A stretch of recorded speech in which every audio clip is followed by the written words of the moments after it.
औज़ुबिल्लाहिमिनश्शैतानिर्रजीम बिस्मिल्लाहिर्रहमानिर्रहीम। प्यारे बच्चों, अस्सलामु अलैकुम वरहमतुल्लाहि वबरकातुहू। सोचो आज हमारा lecture number 2 chapter number 3 physics. अभी हम देखेंगे कि हमने करना क्या है, और पहले मैं थोड़ा सा रिवाइज भी कर देता हूँ कि हम पीछे वाले पहले लेक्चर में क्या कुछ कर चुके हैं। अगर हम बात करें, चैप्टर का नाम जो है वो ऑप्टिक्स या ज्योमेट्रिकल ऑप्टिक्स। तो शायद मैं पहले भी बता चुका हूँ आपको कि ऑप्टिक्स क्या होती है। It is the study of light. कुछ लोगों ने, जो मुझे डेफिनेशन अच्छी लगी, मैंने आपको पहले दिन भी स्लाइड पे लिख के दी थी। The science of light and site is called optics. ठीक है, अब इसके अंदर बच्चे हमने क्या करना है, ऑप्टिक्स में हमने फर्स्ट ऑफ ऑल ये स्टडी करना है कि लाइट होती क्या है। ठीक है, लाइट को स्टडी करने के बाद, मतलब पढ़ने के बाद कि लाइट है क्या, उसकी प्रॉपर्टीज क्या है, तो फिर हम लोग ये देखेंगे कि लाइट को हम लोग कंट्रोल कैसे कर सकते हैं, कंट्रोलिंग डिवाइसेस फॉर लाइट, कि लाइट को हम अपने काबू में लाके उससे मुख्तलिफ किस्म के काम किस तरह ले सकते हैं। रूल्स दो ही होंगे। ठीक है, एक प्रॉपर्टी है लाइट रेज की कि वो रिफ्लेक्ट होती है, दूसरी रिफ्रैक्ट होती है। रिफ्लेक्शन की प्रॉपर्टी को यूज करके इंसान ने मिरर्स बनाए। क्या बनाया? मिरर्स। और मिरर्स की मदद से इंसान रोशनी के रास्ते को कंट्रोल करता है। ऐसे ही ना, सूरज की रोशनी यहाँ पे पड़ी, आप अगर उसका आईना रख दें तो वो अपने दोस्तों के चेहरों पर लिशकारे भी डालते हैं और उन्हें तंग भी करते हैं।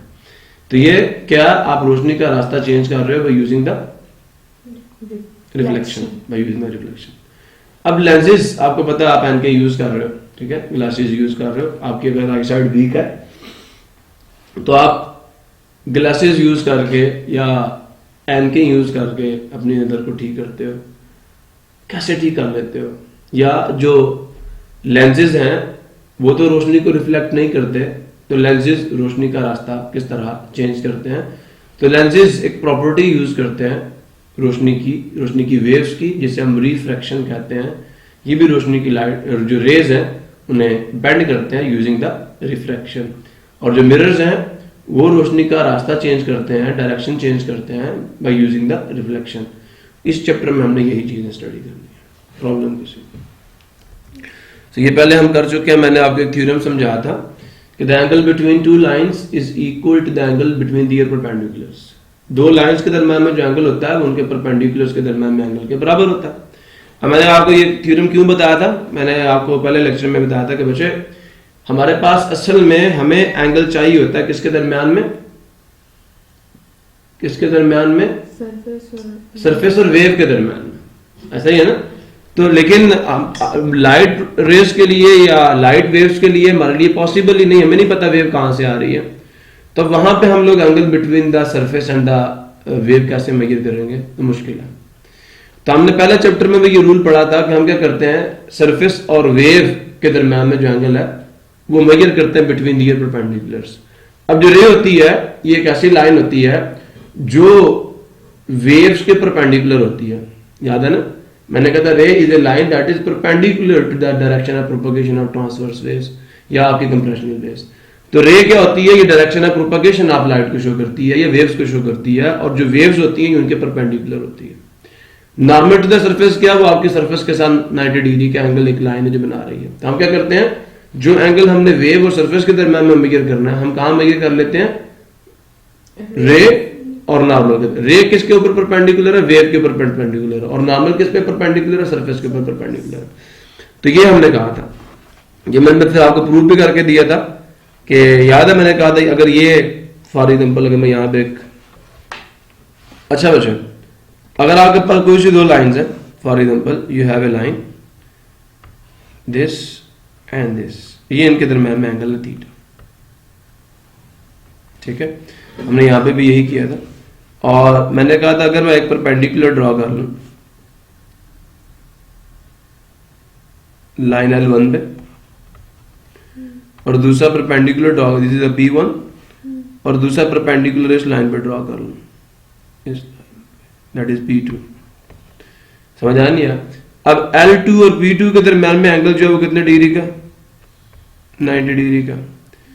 और L1 और P1 के दरम्यान में जो एंगल है वो कितने डिग्री का, 90 डिग्री का। प्रॉब्लम किसी को क्लियर हुआ? अच्छा बच्चे जरा गौर से सुनिएगा बात को।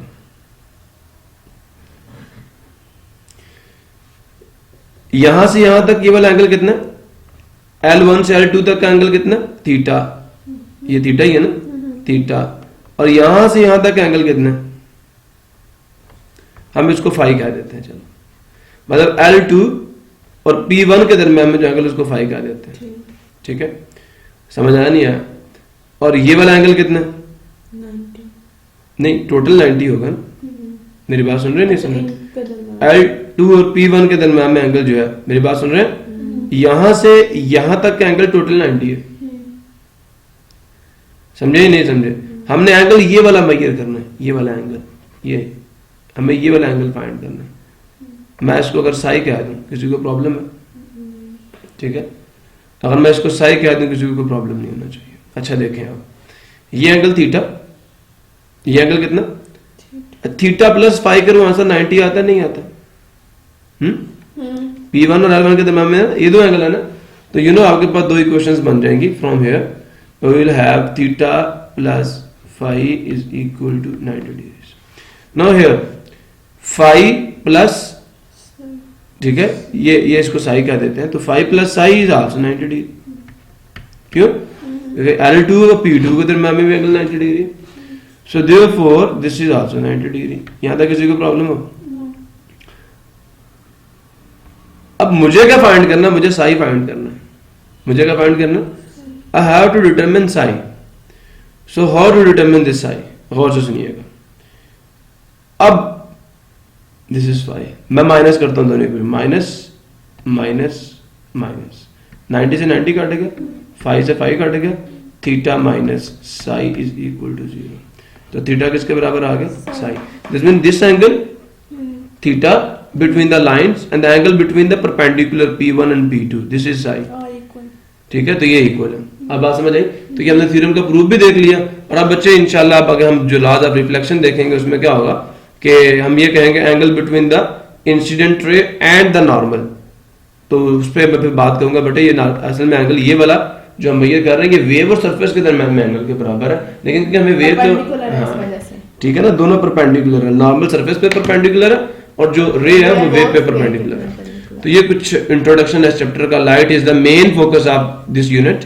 We shall describe different phenomena of light such as reflection, refraction and total internal reflection. है वो भी रिफ्लेक्शन, ठीक है। एक कंडीशन सेटिस्फाई होगी, मतलब अगर एक मीडियम से, आपको पता है अगर लाइट एक ट्रांसपेरेंट मीडियम से दूसरे ट्रांसपेरेंट मीडियम में जाती है तो डेंसिटी के डिफरेंस की वजह से लाइट रेज जो होती हैं या वेव्स जो होती हैं वो अपने पाथ को चेंज कर लेती हैं, ऐसे ही है ना। अब अगर लाइट वेव्स एक डेंसर मीडियम से रेयर मीडियम में आ रही हो दोनों ट्रांसपेरेंट मीडियम, तो फिर अगर लाइट वेव्स एक कंडीशन, मतलब जो उनका एंगल ऑफ इंसिडेंस हो वो एक हद से बढ़ जाए तो लाइट वेव्स बाहर नहीं आती, अंदर ही रहती है। अब ये क्या चीज है हम आगे देखेंगे। ये रिफ्लेक्शन असल में रिफ्रैक्शन के ऊपर अगर एक कंडीशन हम इंपोज कर दें, मतलब जो आपका एंगल ऑफ इंसिडेंस है वो क्रिटिकल एंगल से बड़ा हो जाए, दो कंडीशंस होंगी इस टोटल इंटरनल रिफ्लेक्शन के लिए। थोड़ा मजेदार किस्म का टॉपिक है और टोटल इंटरनल रिफ्लेक्शन की बेसिस के ऊपर आपके ऑप्टिकल फाइबर्स काम करते हैं। अब वो क्या चीजें हैं इंशाल्लाह जब टॉपिक आएगा तो देखेंगे। तो बातें तीन ही हैं, एक हमारे पास क्या रिफ्लेक्शन है, एक रिफ्रैक्शन है और total internal reflection. We will learn how images are formed। हम ये देखेंगे इमेजेस कैसे बनते हैं, बाय मिरर्स, मिरर से एंड लेंसेज और लेंसेज से। We will discuss working principle of compound microscope and telescope. हम ये भी देखेंगे कि कंपाउंड माइक्रोस्कोप किस तरह काम करती है और टेलीस्कोप किस तरह काम करती है। अ माइक्रोस्कोप का it is an instrument which is used to visualise the very small object which are not visible to a naked eye. जो छोटे छोटे ऑब्जेक्ट्स हमारी नेकेड आई से हमें नजर नहीं आते, हम लोग किससे देखेंगे, माइक्रोस्कोप से देखेंगे। And telescope is the device that is used to view the far of objects, जो दूर दराज इलाकों में मौजूद या दूर मौजूद ऑब्जेक्ट्स को देखने के लिए हम टूल यूज करते हैं, that is called the telescope. क्यों, हमारी आंख की चीज, छोटी छोटी चीजों को देखने की भी हद है कि हमारी आंख कौन सा स्मॉलेस्ट ऑब्जेक्ट को देख सकती है, और हमारी आंख की मतलब दूर तक देखने की भी एक हद है। मतलब ये नहीं कि हमारी आंख इन्फिनिटी तक देख सकती है, नहीं, हमारी आंख की एक खास फासले तक हमारी आंख किसी चीज को देख सकती है। अदरवाइज अगर उससे आगे कोई चीज हो जाए तो हमारी आंख उसे देखने से भी कासिर होती है। तो फिर टेलीस्कोप हम लोग यूज करते हैं, मतलब वो इलाके जिनको वो हमारे बॉडी से मौजूद दूर मौजूद वो इलाके जिनको हमारी आंख देखने से कासर है, तो फिर हम यूज करते हैं टेलीस्कोप। टेलीस्कोप क्या है? It is an instrument that is used to view the far of objects, and microscope is an instrument that is used to view the और visualize the objects which are not appearing to our naked eye. Problem किसी को जी? Reflection आ गया। Reflection of light क्या जी? Reflection of light is illustrated in the figure number 12.1। नजर आ रही है figure आप सबको? 12.1। तो इसमें क्या बताया जा रहा है जी हमें? When ray of light from air, जब रोशनी की शुआ हवा से अलोंग विद द पाथ ओ ए या ए ओ, ये रे आ रही है, ठीक है, fall on the plane mirror M, it is reflected along the path O B. ये क्या करेगी? यहां आके हिट करेगी, सरफेस रिफ्लेक्टिंग है, और वो ये पाथ बी के अलोंग रिफ्लेक्ट हो जाएगी, ठीक है, यानी ओ बी के along. The ray A O is called incident ray. ये जो रे आके टकरा रही है ना, इसको हम कहते हैं इंसिडेंट रे, और वो रे जो रिफ्लेक्ट होकर जा रही है, बाउंस बैक कर रही है, that is called the reflected ray, while the ray O B is called the reflected ray. The angle between the incident ray, that is A O, and the normal N O, and the normal NO, that is the angle AON from here। ये आपका initial arm है, आपने यहां से एक point A ले लिया, फिर ये आपका वर्टेक्स और ये एन है। याद है ना, हमने कहा था एंगल लिखने के लिए हमें 3 पॉइंट सही होते हैं, जो आपका मिड पॉइंट होता है, ये आपका वर्टेक्स होता है। तो इसका द एंगल ऑफ इंसिडेंस, मतलब इंसिडेंट रे नॉर्मल के साथ जो एंगल बनाएगी वो आपका एंगल ऑफ इंसिडेंस है, ठीक है, and is represented by small I, इसको आई से रिप्रेजेंट किया जाता है। The angle between the normal and the reflected ray OB, that is the angle NOB, is called angle of reflection, and it is denoted by represented by R। Now we can define the phenomena of reflection as, अब इसकी definition क्या है? When the light रे या when the light travelling in a certain medium falls on the surface of another medium, a part of it turns back into the same medium or in the same medium, this is called reflection, ठीक है। the process, यहां पहले अगर हम process लगा दें, the phenomena लगा दें, in which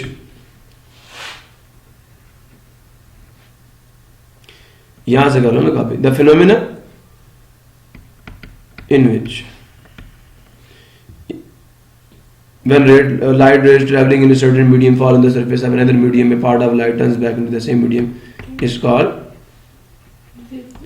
reflection। प्रॉब्लम किसी को? अब लॉज ऑफ रिफ्लेक्शन क्या, इसको समझते हैं। बच्चे याद रखिएगा, प्लेन का पता? प्लेन क्या होता है? प्लेन तो बच्चे it is a set of points. Plane क्या होता है? Set of point. Plane is surface, plane is surface, सादा सी बात है, सरफेस, बस, इससे ज्यादा कुछ नहीं। तो प्लेन क्या एक सेट ऑफ पॉइंट्स है जो कि एक्सटेंड कर, इन्फिनिट पॉइंट है जो कि एक्सटेंड कर रहे होते हैं 2 डायमेंशन, ठीक है। जैसे ये टेबल की सरफेस है, ये प्लेन है। तो अभी हमें क्या कह रहे हैं? हमें ये कह रहे हैं, पहला ला ये कहता है the incident ray, the reflected ray and the normal at the point of incidence. क्या कहा? Incident ray, reflected ray and the normal at the point of incidence all lie in the same plane. सारे किसमें होते हैं? Same plane में होते हैं। मिसाल के तौर पर मैं आपको एग्जांपल देता हूं। इंसिडेंट रे आई, सरफेस से टकराई, आपने प्लेन बनाया, जिस प्लेन के ऊपर याद रखना आपकी इंसिडेंट रे और आपका नॉर्मल है, इंशाल्लाह उसी प्लेन के ऊपर आपकी रिफ्लेक्टेड रे होगी। अब ये ना कहें जिस प्लेन के ऊपर आपकी इंसिडेंट रे है और आपका नॉर्मल है, आपकी रिफ्लेक्टेड रे उस प्लेन से बाहर निकल जाएगी, ऐसा नहीं होगा। सारे के सारे एक ही सरफेस पे होंगे। मेरी बात समझ आ रही नहीं आ रही? इंसिडेंट रे जिस प्लेन पे आके आपकी सरफेस से टकरा रही है, रिफ्लेक्टेड रे भी उसी प्लेन के ऊपर रहेगी। नहीं समझ आया? ठीक है, तीनों के तीनों एक ही सरफेस के ऊपर लाई करेंगे। ये है जी आपका first law of the reflection. The incident ray, the normal and the reflected ray at the point of incidence lie in the same plane. तो ये आपका पहला लॉ। या अगर इसको थोड़ा सा चेंज करूं तो ये होना चाहिए, the incident ray, the normal at the point of incidence and the reflected ray lie in the same plane. तो जो आपका नॉर्मल है वो पॉइंट ऑफ इंसिडेंस पे होगा। तो ये तीनों के तीनों किसमें लाई करेंगे? एक ही प्लेन पे लाई करेंगे। The angle of incidence and the angle of reflection are equal, कि जिस एंगल के साथ आपकी इंसिडेंट रे आकर टकराएगी उसी एंगल के साथ आपकी रिफ्लेक्टेड रे भी जाएगी। मतलब नॉर्मल के साथ दोनों का एंगल सेम होगा। ये मतलब ये तो आपने पहले दोनों लॉ पढ़े भी हैं फर्स्ट चैप्टर में, तो फिर सुन लीजिए, दोबारा से रिपीट कर देता हूं। Incident ray normal at the point of incidence and the reflected ray all lie in the same plane, and the second rule is the angle of incidence and the angle of reflection are same. Problem जी, अब ये कुछ definitions थी जो मैंने पीछे वाले lectures में आपको दी थी कि पहले बार लाइट कहते हैं light is the form of energy which produces the sensation of vision in our eyes. Sound मतलब साउंड की तो हमने सेकंड चैप्टर में पढ़ी है ना, तो इससे मैं रिलेट करवाना चाह रहा था कि आपने कहा that form of energy which produces the sensation of listening in our ears is called what is called the sound. इसी तरह लाइट जो है वो एनर्जी की वो फॉर्म है जो हमारी आंखों में देखने का एहसास पैदा करती है। So rays of light align with an arrowhead indicating the direction of propagation of light is called ray of light। पहले भी पता ना, पहले चैप्टर में बताया था आपको। फिर बीम ऑफ लाइट क्या जी, एक collection of 2 or more than 2 rays is called beam of light, मतलब कलेक्शन होगा वो बीम होगी। फिर इंसिडेंट रे क्या, तो यहां आप देखें जो रे यानी AO जो है जो आपकी सरफेस को आके हिट कर रही है, तो the ray that is hitting the surface that is called the incident ray. Light ray hitting the reflecting surface is called the incident ray. आप बेशक ये कहते हैं रिफ्लेक्टिंग सरफेस भी हो सकती है, सादा अल्फाज में ये कह दीजिए a light ray hitting the surface is called the incident. Point of incidence क्या है, वो पॉइंट जिसके ऊपर आपकी रे आके सरफेस से टकरा रही है। So the point on the reflecting surface where the light ray hits is called the point of incidence, or you can say only the hitting point of the incident ray is called the point of incidence। normal क्या, the perpendicular to the reflecting surface at the point of incidence is called the normal। तो हमारे पीछे वाली figure में आपको नजर आ रहा होगा ये पॉइंट O जो है वो हमारा पॉइंट ऑफ इंसिडेंस है, और ये जो आपके पास लाइन ON है this is the normal to the surface. Reflected ray क्या, light ray reflected from the reflecting surface is called the reflected ray, यानी लाइट रे जो कि बाउंस बैक करती है, जो कि वापस चली जाती है। Angle of incidence, the angle between the incident ray and the normal is called the angle of incidence। तो मैंने आपको पीछे लेक्चर में बताया था बच्चे, आपके दिमाग में ये भी सवाल उठ सकता है कि एंगल बिटवीन द होना तो रे और सरफेस चाहिए, हम रे और नॉर्मल के दरम्यान में ले रहे हैं। असल में हमारी सोच में थोड़ी सी गलती है, हम गलत सोच रहे हैं। असल में रे और सरफेस के दरम्यान में एंगल नहीं होना चाहिए, एंगल होना चाहिए वेव और सरफेस के दरम्यान में, क्योंकि रे जो है वो प्रोपगेशन ऑफ लाइट को शो कर रही है, और रे वेव्स के क्रस्ट और ट्रफ या कंप्रेशन और रेयरफैक्शंस के साथ 90 डिग्री का एंगल बनाती है। समझ आया नहीं यार? तो जो रे है ये असल में परपेंडिकुलर टू द वेव है, और जो हमारा नॉर्मल है that is the perpendicular to the surface. So अगर हमने एंगल, हकीकत में तो हमें एंगल मेजर करना चाहिए किसके दरमियान में, वेव और सरफेस के दरमियान में, लेकिन क्योंकि हमने एक परपेंडिकुलर ड्रॉ किया किसके ऊपर, वेव के ऊपर, और एक नॉर्मल जो भी एक परपेंडिकुलर ड्रॉ किया सरफेस के ऊपर, तो हमें एक थ्योरम पता है फ्रॉम द एलिमेंट्री ज्योमेट्री कि the angle between two lines is equal to the angle between the normals और between the perpendiculars. So therefore अभी हम जो एंगल मेजर कर रहे हैं एंगल ऑफ इंसिडेंस, समझ आया, the angle between the incident रे एंड द नॉर्मल, क्योंकि एंगल ये वाला बराबर होगा वेव और सरफेस के एंगल के, that is called the angle of incidence. Angle of reflection, the angle between the reflected ray and the normal is called the। आपको लगता है ना जैसे बिल्कुल आप जैसे हूबहू एक इंसान उधर भी पीछे का कमरा और उसके अंदर खड़ा है, that is the visual copy of yourself। so your visual copy आपकी है, that is called your image। so यही है जी, a visual copy or visual representation of an object which is formed by the rays of light reflected by a mirror or lens is called the image। अच्छा जी, types of images कितनी है? Images की 2 types हैं। अब पहले type क्या है, एक है वर्चुअल, गैर हकीकी, मजाजी, हकीकत में नजर आता है यहां है लेकिन हकीकत में नहीं, वहां पर रेज ऑफ लाइट नहीं मिल रही होती, वो हमारे दिमाग का एक तखय्युल है। तो there are 2 types of images. Number 1 the virtual image, virtual image is ये गैर हकीकी इमेज है, हकीकत में नहीं बनता। फिर रियल इमेज क्या है, ये हकीकी इमेज है, इसमें रेज ऑफ लाइट हकीकत में एक दूसरे को उस पॉइंट में मीट कर रही होती हैं। जब हकीकत में मीट करेंगी तो इस इमेज को आप लोग प्रोजेक्ट कर सकते हो किसी स्क्रीन के ऊपर। हम प्रोजेक्टर पे पढ़ते हैं ना, तो देखिए प्रोजेक्टर क्या करता है, इमेजेस को पकड़ता है और स्क्रीन पे प्रोजेक्ट करता है कि सारे के सारे इमेजेस जो हम प्रोजेक्टर को दे रहे होते हैं वो रियल होते हैं। तो प्रोजेक्टर जो इमेज बनाता है वो रियल है, ठीक है। अब हमारे पास जो प्लेन मिरर जिसमें हम अपना चेहरा देखते हैं, ये हमारा इमेज वर्चुअल होता है, हम उसे किसी स्क्रीन पर नहीं बना सकते। सो देयरफॉर इमेजेस की 2 टाइप्स हैं, एक वर्चुअल इमेज और एक क्या, रियल इमेज। अब रियल इमेज क्या, image which is formed by the actual और real intersection of rays is called the real image. अब ये जब इमेज बनता है ना तो रिफ्लेक्टेड रेज आपस में जाके मीट करती हैं, एक दूसरे को काटती हैं, ठीक है, उनके आपस में इंटरएक्शन से बनता। या सादा अल्फाज में अगर मैं इसको यहां पे एक वर्ड ऐड कर दूं तो image that is form by the actual और रियल इंटरैक्शन ऑफ रेज, और वैसे हम रियल रेज भी कहेंगे। रियल रे क्या होती है बच्चे? एक ऐसी रे जो कि सॉलिड लाइन से होती है, जो हकीकत में रे एग्जिस्ट करती है। और इमेजिनरी रे क्या होती है? ऐसी रे जो कि हकीकत में एग्जिस्ट नहीं करती। समझ आया? रियल रे भी ठीक लिखा हुआ था कि एक ऐसी रे जो कि हकीकत में एग्जिस्ट करती है, और इमेजिनरी रे क्या होती है? वो हमारे दिमाग का तखय्युल होता है, हकीकत में वो रे एग्जिस्ट नहीं कर रही होती। प्रॉब्लम किसी को?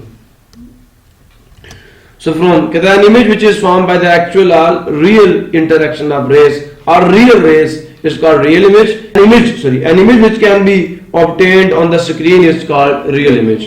और वो image जो आप screen पे नहीं हासिल कर सकते, that is called the virtual image. गैर हकीकी image है। Real image is always inverted. अब जो real image होता है ना, वो क्या होता है? हमेशा उल्टा होता है। Real image हमेशा क्या होता है? उल्टा होता है। मैं आपको दिखाता हूँ, ये देखो, ये पीछे वाले हिस्से पे बनाया, ये सामने, ये देखो बंदा पीछे सीधा खड़ा लेकिन इमेज इसका उल्टा बन रहा। ठीक है ना? कभी आप शीशे उसके अंदर देखना ना, चमचे के अंदर अपने आप को, तो आपको भी अपना इमेज जो है उल्टा नजर आएगा। चेहरा सीधा, कन्वेक्स मिरर में बना, इमेज सीधा बन रहा है। बट ये कॉनकेव मिरर में, क्योंकि रियल इमेज बना, तो रियल इमेज क्या होता है? इन्वर्टेड होता है, उल्टा होता है। और एक बात याद रखिएगा कि जो आपका मिरर है, याद रखिएगा मिरर जो कॉनकेव मिरर है, इसमें जो आपका इमेज होगा ना, ये वर्टिकली इनवर्ट होगा। कौन सा? मिरर की भी दो टाइप्स अभी आगे आ रही हैं। एक होता है प्लेन मिरर, स्फेरिकल मिरर। एक प्लेन मिरर और एक स्फेरिकल मिरर है। कॉनकेव मिरर से जो आपका इमेज होगा, याद रखिएगा, वो भी इन्वर्ट होगा। और जो आपका स्फेरिकल मिरर है, इससे भी आपका जो इमेज है वो होगा इन्वर्ट। लेकिन अगर प्लेन मिरर हो तो आपको जो है ना, आपकी इमेज को लिटरली, ठीक है, साइड बाय साइड वो इन्वर्ट करता है। लेफ्ट साइड को राइट बना देगा, राइट को लेफ्ट बना देगा। लेकिन जो आपका स्फेरिकल मिरर है वो भी आपकी इमेज को इन्वर्ट करेगा, लेकिन कैसे? वर्टिकली। जो हेड है उसको डाउन कर देगा, टेल जो फुट है उसको आप कर देगा। वर्टिकली आपके इमेज को इन्वर्ट करेगा। कौन? Spherical mirror. Spherical mirror. Problem किसी को? ये मल्टीपल जो है ना वो मिरर्स रखे हैं, तो उसके अंदर उनका इमेज बन रहा है। लेकिन अब हम अपने टॉपिक की तरफ चलते हैं, जो हम कर रहे थे उसको देखते हैं। अच्छा जी, समझ आ गया? तो real image is always inverted. ठीक है? अब ये इन्वर्ट कैसे होगा? From top to bottom. ठीक है? जो हेड है वो डाउन होगा और फुट अप होंगे। इसी तरह वर्चुअल इमेज क्या? An image which is form by the imaginary rays is called the virtual image. An image which can not be obtained on the screen is called the virtual image. Virtual image is always erect. ये हमेशा सीधा होता है। Virtual image हमेशा सीधा होता है, inverted नहीं होता।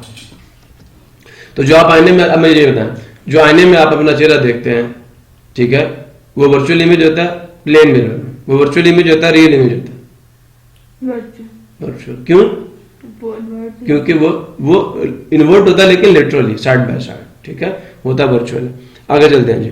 रिफ्लेक्शन जी, तो रिफ्लेक्शन की डेफिनेशन मैंने पहले भी आपको दे दी है पीछे। The bouncing back of light after striking the surface और after striking a surface of a body is called reflection. Types of reflection कितनी है? दो। पिछले लेक्चर में मैंने बताया था, there are two types of reflection, regular reflection and irregular reflection. Regular reflection क्या? That type of reflection which occurs at the smooth surfaces is called the regular reflection, या reflection from the smooth surfaces is called regular reflection. Similarly that type of reflection जो irregular क्या, या इसको diffused reflection भी कहते हैं, तो that type of reflection which occurs at the rough surfaces is called the irregular reflection, or reflection from rough surfaces is called irregular reflection. Laws of reflection कितने हैं जी? वो अभी हम देख चुके हैं, दो हैं। तो the angle of incidence and angle of reflection are equal. The incident ray, the reflected ray, and the point at and the normal at the point of incidence are in the same plane, or lie on the same surface. Problem किसी को?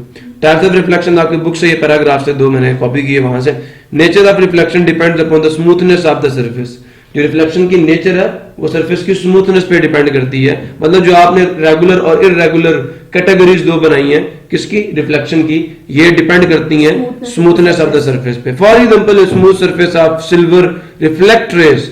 जो silver की smooth surface है, ये जो हमारा सतह है, वो रिफ्लेक्ट करती है शुआओं को रोशनी की इन वन डायरेक्शन ओनली, सिर्फ एक सिर्फ में। जैसे ये देखें, सारी की सारी जो पैरेलल रेज ऑफ लाइट आ रही हैं, ठीक है, उनकी रिफ्लेक्टेड रेज भी पैरेलल है, ठीक है, this is the regular reflection. लेकिन याद रखो parallel raise of light after heating the surface non parallel हो जाती है जी। समझ आ नहीं है। तो ये क्या हुआ, मोस्ट ऑफ द कहां थे हम लोग, हाँ, the reflection by these surfaces is called the regular reflection. Most of the objects in everyday world are not smooth on microscopic level. ज्यादातर इस्साम जो होते हैं वो माइक्रोस्कोपिक लेवल पे क्या होते हैं, स्मूथ नहीं होते, रफ होते हैं। The rough surfaces of these objects reflect the rays of light in many directions। वो बहुत सारे डायरेक्शन में उसको रिफ्लेक्ट करते हैं। such type of reflection is called the irregular reflection। Problem किसी को नो। फिर ये आपको बता रहे हैं जी, हम जो चीजों को देख सकते हैं, ठीक है, अगर ये आप दरवाजा खोलें, लाइट बंद कर दें, सूरज हालांकि पीछे है अभी, दरवाजे के सामने नहीं, लेकिन फिर भी आपको रोशनी मिलेगी।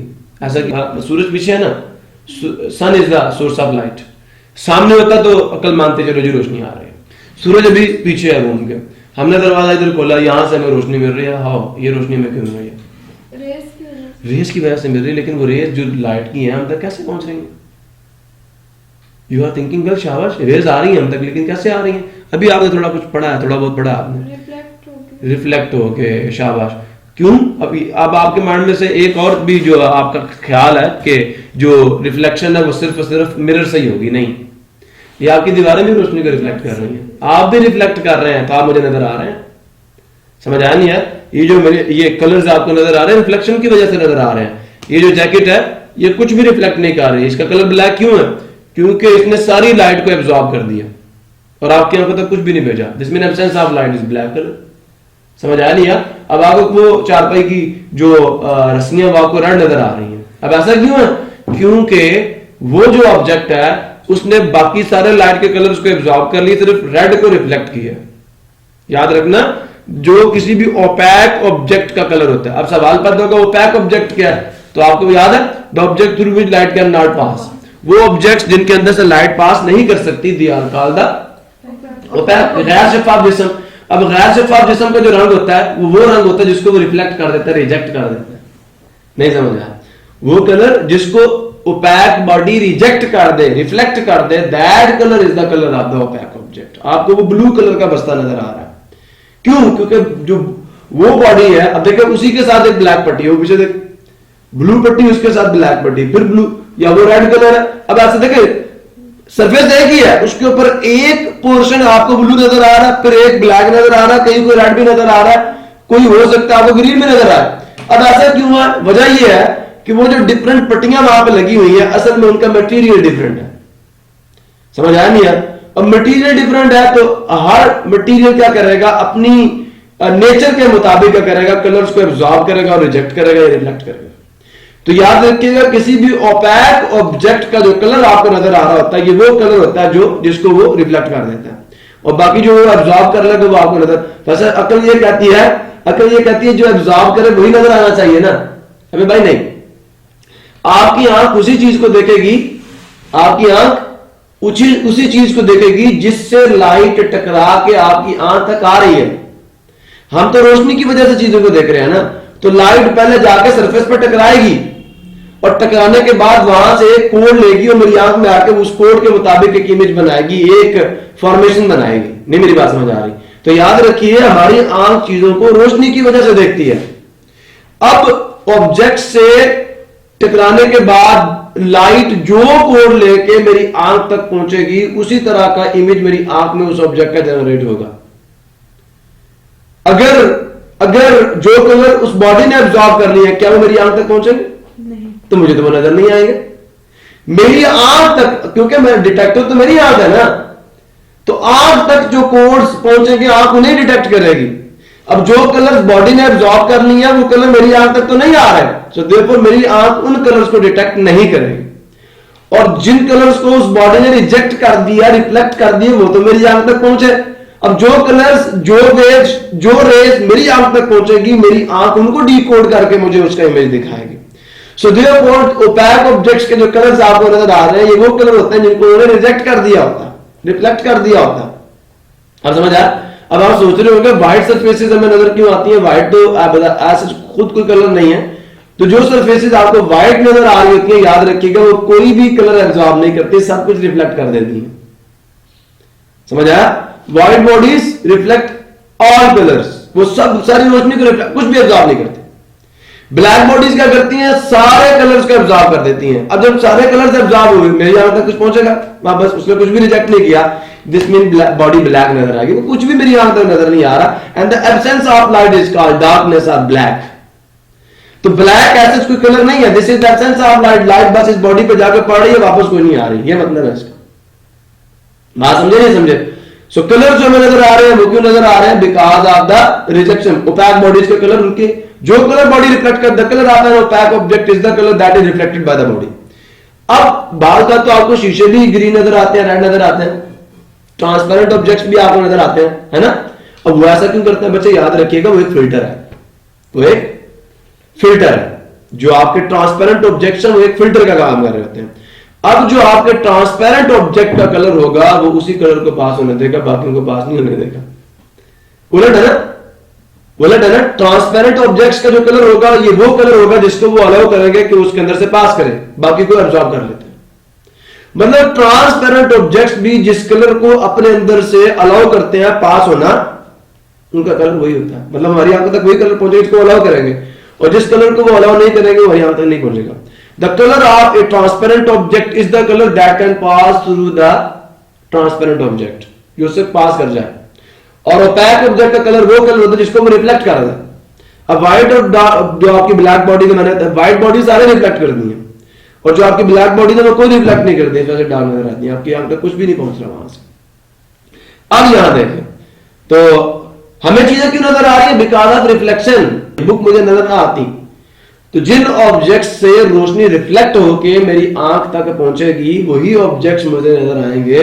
जिनसे रिफ्लेक्ट होकर मेरी आंख तक रोशनी नहीं पहुंचेगी वो ऑब्जेक्ट्स मुझे नजर नहीं आएंगे। प्रॉब्लम क्लियर हुआ?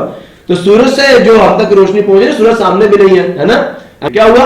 रोशनी गई, जो इस दरवाजे के सामने दीवार है उसमें बड़ी है, उसने कुछ रोशनी रिफ्लेक्ट नहीं करनी, वो जो लाइट रिफ्लेक्ट होगी सरफेस से वो हमारे कमरे में आ रही है। तो हमें जो चीजें नजर आती है बिकॉज ऑफ इररेगुलर रिफ्लेक्शन। अभी हमने वो एनर्जी सेवर रोशन किया, पूरा कमरा रोशन हो गया। क्यों? एनर्जी सेवर से रोशनी निकली, इस दीवार से टकराई, उस दीवार से टकराई, उससे टकराई, उससे टकराई, पूरा कमरा रोशन हो गया। मैंने एनर्जी सेवर इस रूम में रोशन किया, वो बाहर वाले रूम में भी रोशनी जा रही होगी। क्यों जा रही होगी? Because of irregular reflection.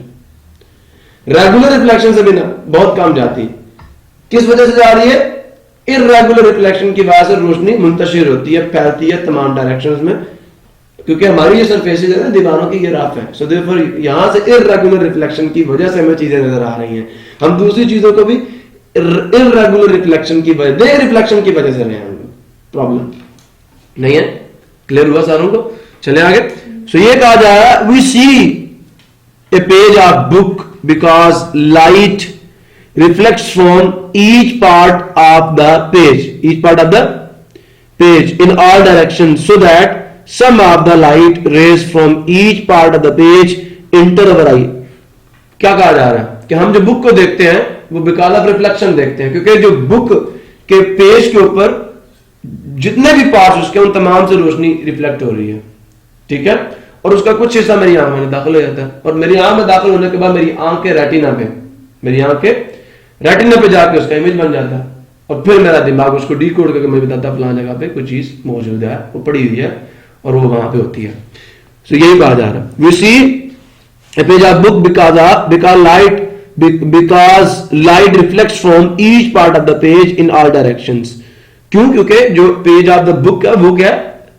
Rough है ना, स्मूथ तो नहीं है। सो देयरफॉर इररेगुलर रिफ्लेक्शन की वजह से वहां पे जो लाइट है बुक के पेज से तमाम डायरेक्शन में रिफ्लेक्ट हो रही है।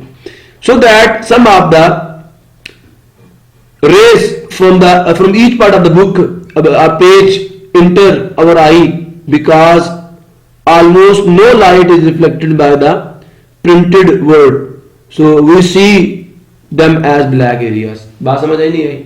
इन्होंने क्या कहा कि जो बुक का पेज है उसके हर पार्ट से रोशनी तमाम डायरेक्शन में रिफ्लेक्ट हो रही है। अब उस रोशनी का कुछ ऐसा हमारी आंख में दाखिल होता है। अब जो कलर का, जो पेज का आपको ये व्हाइट कलर नजर आ रहा है, ये वाला कलर, अब जो ब्लैक नजर आ रहा है, ऐसा क्यों नजर आ रहा है? जो व्हाइट कलर है वहां से सारी रोशनी रिफ्लेक्ट होकर आपकी आंख में जा रही है, और जो ब्लैक वर्ड्स है वहां से कोई रोशनी रिफ्लेक्ट होकर आपकी आंख में नहीं जा रही। तो इससे एक पैटर्न आपकी आंख में जनरेट हो रहा है, इससे एक पैटर्न आपकी आंख में जनरेट हो रहा है ब्लैक और व्हाइट का। जो ब्लैक कलर जहां से जा रहा है आपको वहां पे वर्ड नजर आ रहा है, और जहां से व्हाइट लाइट जा रही है आपको यहाँ पे कुछ भी नहीं। समझ आया? तो this is the code with the help of which आप चीजों को देख रहे हो। तो यही उन्होंने कहा। फिर for your information, in the early 1700 there were two ideas about the nature of light. शुरू में 17वीं सदी में जो रोशनी है इसके बारे में दो ख्यालात थे। कितने ख्यालात थे? दो। The nature of light, particle nature and wave nature. क्या था? कुछ कहते थे रोशनी जर्रात की फॉर्म में होती है, और कुछ कहते थे रोशनी वेव्स की शक्ल में होती है, रोशनी जर्रात की शक्ल में नहीं है। So Newton put forth the idea of corpuscular nature of light. Newton ने रोशनी का जर्राती नजरिया पेश किया, corpuscular nature. According to him, उसके मुताबिक light consist of tiny fast moving particles. उसके मुताबिक जो रोशनी है वो छोटे छोटे बहुत ही तेज रफ्तारी के साथ हरकत करने वाले जर्रात पर मुश्तमिल होती है।